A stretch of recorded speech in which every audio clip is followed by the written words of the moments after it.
Hi everybody, welcome to my studio. Today we're going to work on a picture that I took into Photoshop and made black and white. Let's get to figuring out how we're going to get this girl's face onto our piece of paper. We're going to use the Loomis method today. So we're going to start off with a circle, and at the sides of the heads we're going to add the smaller circles there. That's where the ears are going to be. The head isn't a complete circle, it's sort of an oval shape. And from there we're going to cut through the head halfway with the first line through the small circle and through the larger circle, and then another line beneath the smaller circle to the other end. That way it's sort of giving a band across the face for where the eyes and the nose are going to sit.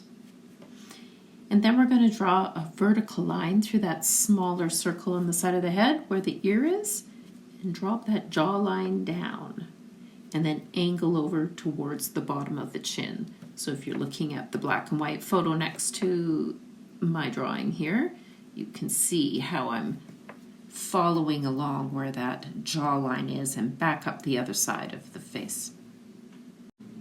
You can see I went in on the side of the circle, on the side of the head where the ear is, and sort of drop down that cheekbone and then the center line through where the nose is as well.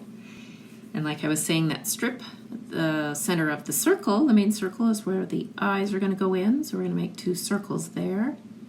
And then the next line below that, sort of the middle, is where the nose is, so I'm going to draw three little circles there.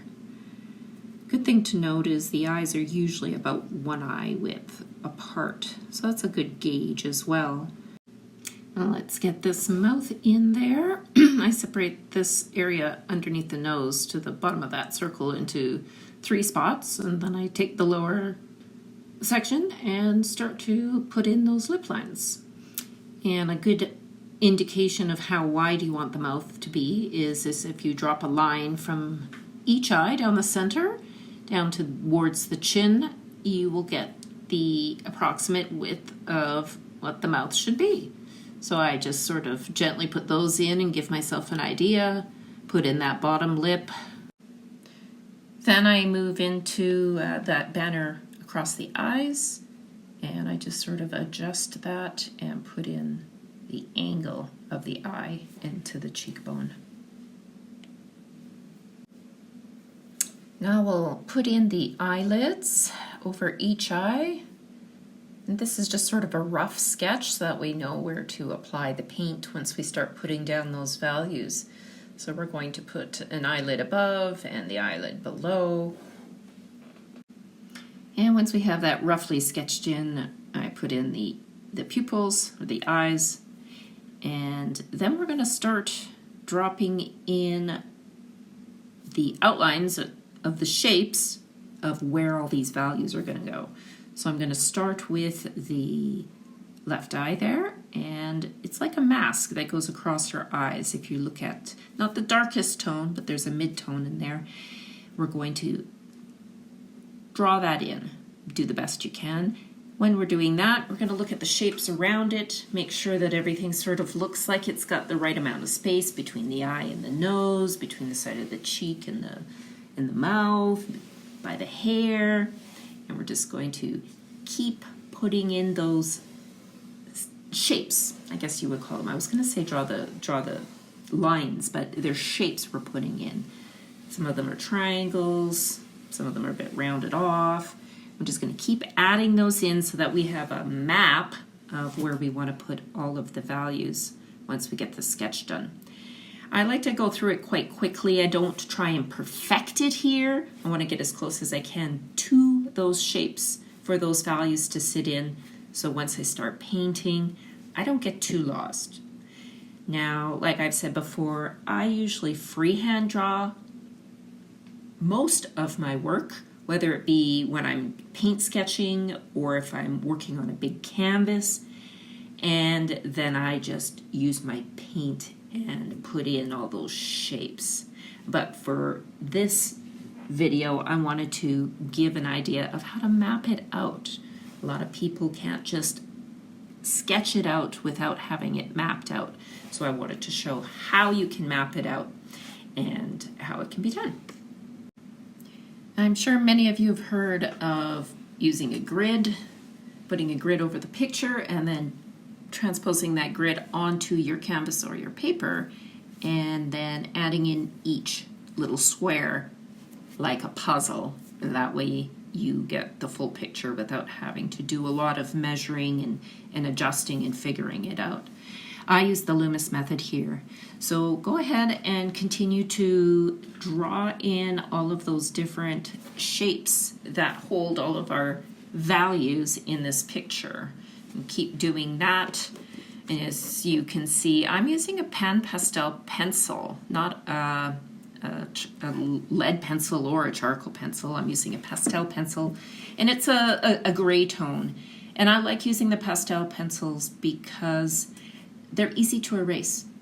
And if you do it on a canvas, I just keep a cloth with a spray bottle and I wet my cloth and I just wipe off the pastel or smear it with my finger and then reapply it. When you go to paint, it just gets mushed up into it and doesn't bother or affect the outcome. There was an instance where I used too dark of a pastel pencil and I went and used a lighter paint over it, and that mixed and sort of gave me a bit of a color. So just a little caveat there that the pencil could mix in if you're using a dark pastel pencil with a light paint going over top. I didn't find that happened here with this one, so we're okay there.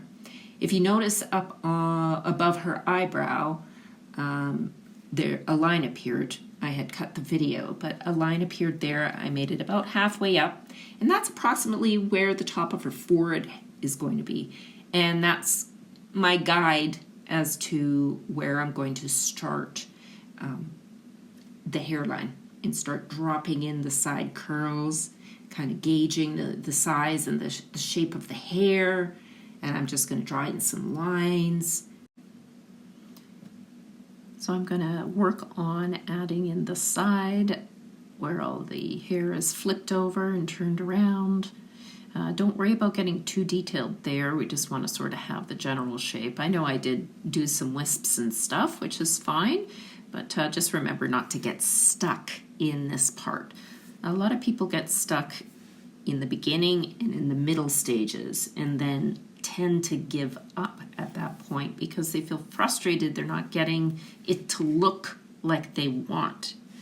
But one thing I want you to remember is the way you want it to look, you won't see that until near the end. There is always ugly spots in the middle of my work, and that is where I spent years and years of being stuck and reworking at that area. So try not to get too stuck in that spot right now with some details. Just sort of put in the mass pieces.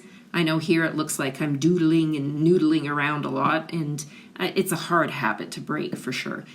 Although it's not a habit if we know we're doing it. It's just a tendency I have to want to get to the details sooner than I need to be. Now remember, this is all going to get covered up with some paint. And once we cover it up with paint, we're going to go in and add another layer and readjust things again. I like to look at it as a 3-step process. We're blocking everything in once we start putting the paint in, and then we go in and we readjust it, readjust any values that need to be fixed or any shapes that need to be readjusted to make the picture look more to our reference photo.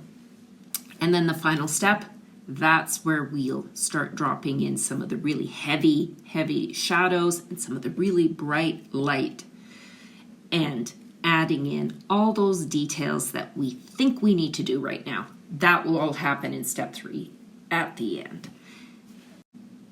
Now that I've messed around with the face and the hair enough, I'm going to go in and put in her shoulder and her neckline and try and gauge the spatial area where it's going to sit and if it looks proportionate.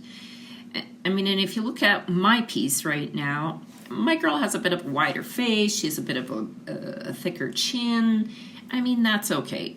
This is a reference for us to work on our values, work on using the Loomis method, work on proportions and figuring it all out. And without practice, we can't get good, right? I like to just dive in and do a painting and make it amazing right off the start. So that's why I end up noodling and trying to fix it all up in the middle. But through videoing myself and doing courses and paint workshops, I've realized that I had to refine my process and how I teach it. So I got good at seeing where I was getting stuck and how to help others move along quickly, which helped me move along quickly. Now with her shirt here, it is a knit shirt with a lot of little holes in it. I don't want you to worry about getting those holes in there or anything. I just want to get the basic shape of the shirt in there. And as you can see, I refined the collarbone, the shapes of the values in her chest there as well, because I had them wrong. And you go ahead, and if you need to pause the video and then just work on it and come back to that, that would be fine by me. Once we're done getting this sketch in, I'm just going to drop in my quick little video I did on the 5 tones, or sorry, the 5 values that we're going to use in this painting. And one other thing I did do is I just quickly gave an idea of where I have a split in the background between the dark and the light area up there. Just a few lines to sort of give me an idea once we get this sketch done and get our paint onto the canvas. Now that everything is sort of mapped out and in place without a lot of detail, I'm going to grab my number 6 round paintbrush. I found that will work within the area that I need without being too wide of a paintbrush. Now let's grab the palette and your black and your white, and let's mix some values. Here on my palette, I have my black and my white, and I had pre-mixed some colors for another video I'm going to upload next week. So we're going to start off with mixing the darkest color. We're going to take black and add a little bit of white, and we want to get that value up from the dark, just 1 or 2 steps, as you can see on the value finder next to it. I often refer up to my other values I've painted for my other video just above to give you a reference of how dark and light I want each color. So we're going to go from the darkest to the lightest. When you mix lighter colors, start out with a lot of white and add a small amount of black. When you want to mix the darker color, start with the black and add a little bit of white. You can always add, but you can't take away. By the end, we should have 3 values in between a black and a white for a total of 5. And finally, we get to paint. So we've got our 5 values on the canvas, and we're going to pick the second lightest value to white. And we're going to start laying that down in place in all of the shapes that we've drawn out on her face. It's funny, I just realized that sketching is kind of like handwriting. Not everyone can understand the shapes or what's going on your canvas or the paper, and so that's the case here as well. My sketch is a little bit on the messy side, kind of like my writing and my printing is, but I can understand it. So I hope that with what you've been able to map out, you will be able to understand how to drop in these values into the mapped areas that you have drawn out on your face. Don't get stressed out that everything looks off. That's okay. What we want to do is get past the first 2 steps. So this is step 1, blocking it in. We want to take each value and drop it into its spot, into its shape, and then move on to the next value and continue to put all the values in. And then once that's done, we can move on to step 2. Now with attacking the hair on the first go, I found it pretty tricky. But what I'm doing here is I'm putting in that mid value, and I'm covering a lot of the hair up with it. but if you look at the reference photo, a lot of that hair has that mid-tone in it. So I want to use the mid-tone sort of as the underpainting of the hair when I'm blocking it in. And as you'll see, once we move on to the other values and block them in, I do mess around a little bit in there to paint over top and stuff. So it's not quite a blocking in the hair on this instance because there's a little bit more finesse in her hair, a little bit more realism.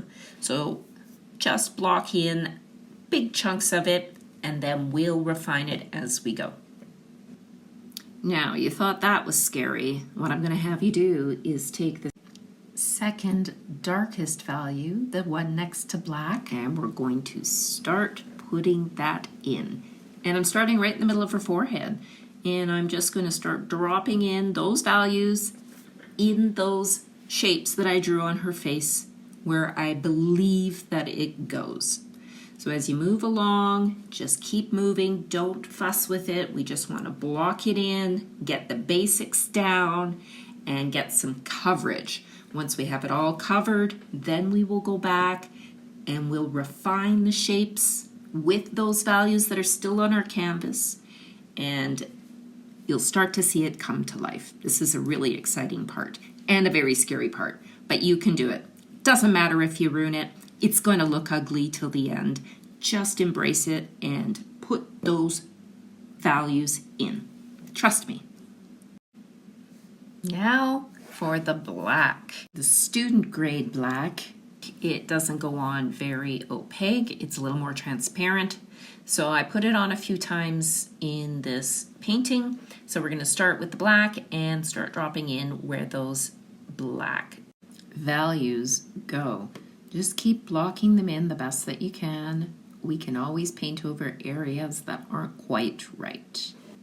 Now I had left out the lips, so I'm going to go back and use that same value around her eyes on the mask and her cheeks, the shadows, and I'm going to put in a couple strokes there to define her lips. Now remember, don't mess around there and try and get it perfect. Just drop in some shapes and then we're going to move on. What I'm doing here is I'm going in and adding another layer to the black to darken it up really good, because what we're going to do here is add in that value that's right next to the black. And we're going to put in that area between the hairline and the shadow on the face.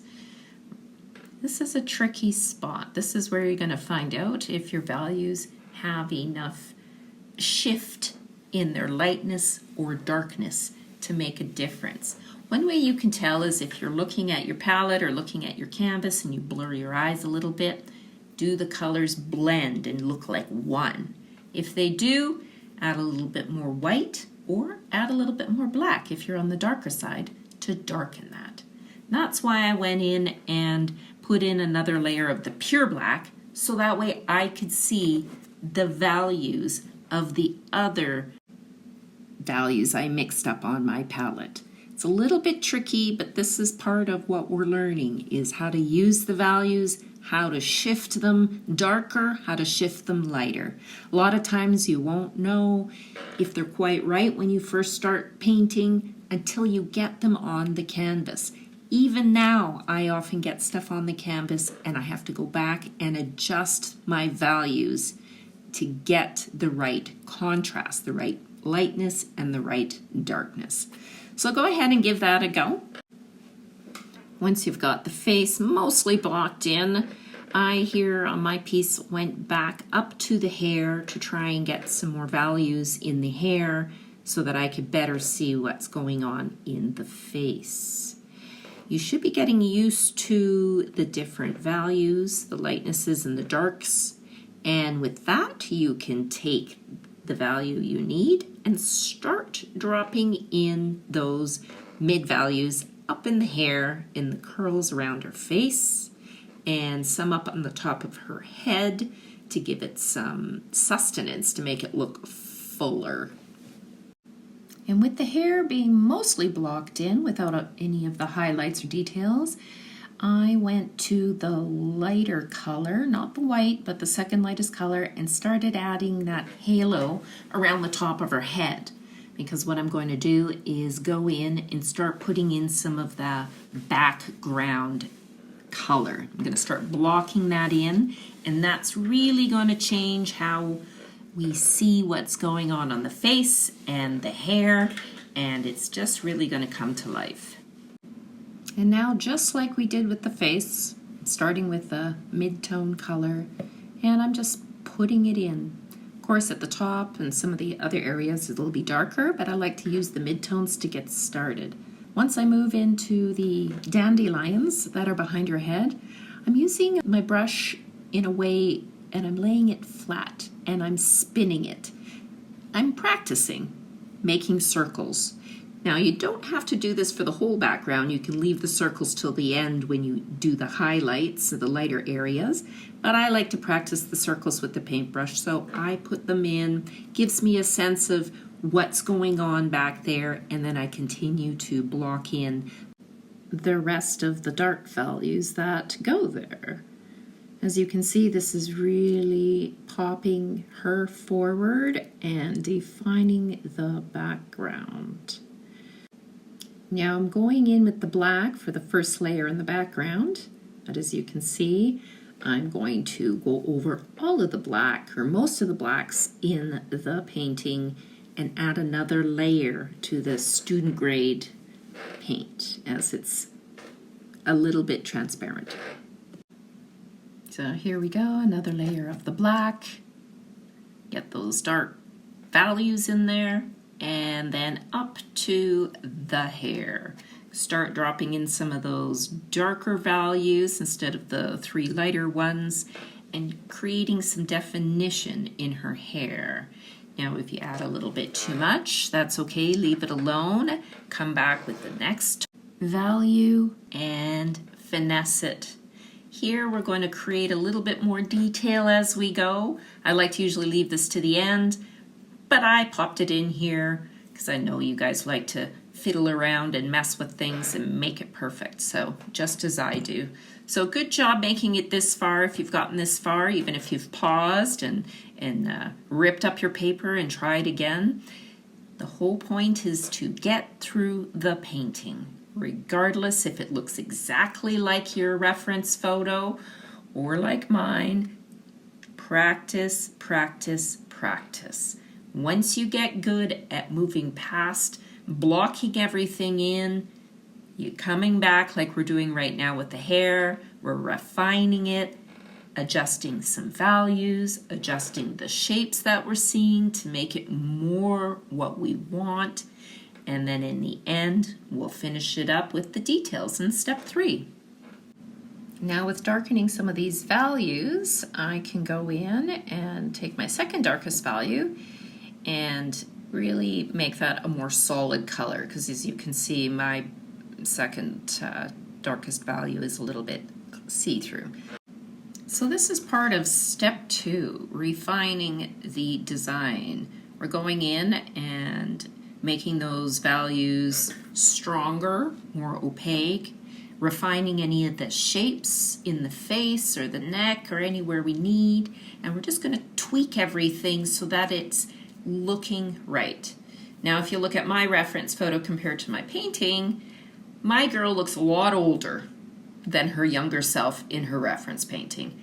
And I'm okay with that, because my point of this was to practice the values and practice this way of painting and showing everybody how to do it with me. So go in and get all of your shapes refined and all of your values more solid, and then we can finish up with some details. And the one area we haven't even begun to touch is her shirt. So I'm taking a really light mid-value tone, and I'm just going to start dropping in some of the shadows that I'm seeing on her shirt to give me an idea of what's going on her shirt, where her arms are, where the seams are. So we're just going to put in some different shades in here, use your values, and discern how dark it needs to be and how light you want it to be. And then we'll move on to adding all of those little details to her shirt. I'm just dropping in some white into the blank spaces of her shirt to cover the canvas. And then we're going to move into taking some of those mid values a little bit darker than what we put down, and we're going to start creating some shapes. And with those shapes, what I'm doing is I'm really just touching the brush different angles, and I'm trying to just create sort of little patterns in little pocketed areas. I'm leaving lots of different spaces in between to get an idea of how much I really want to add for detail. Now remember, this is a practice sketch, and we're learning as we go, and we're practicing different ways. So if you want to take one part of her sleeve and really detail it out, go for it, give it a go. This is a great place to practice it. Or if you want to be a little bit more reserved and leave some bigger spaces and then fill them in a little bit after, once you get used to what your process is on the shirt. Now at this point, I can really see some areas that I need to adjust, and I also need to refine her eyes some more. So I'm going to go back up to the face and block in the values, make them more opaque, define some of her eyes and her nose, define more of her lips, and get the hair organized, brighten it up with a crisper white on the top of her head with all the wisps coming off of her ends.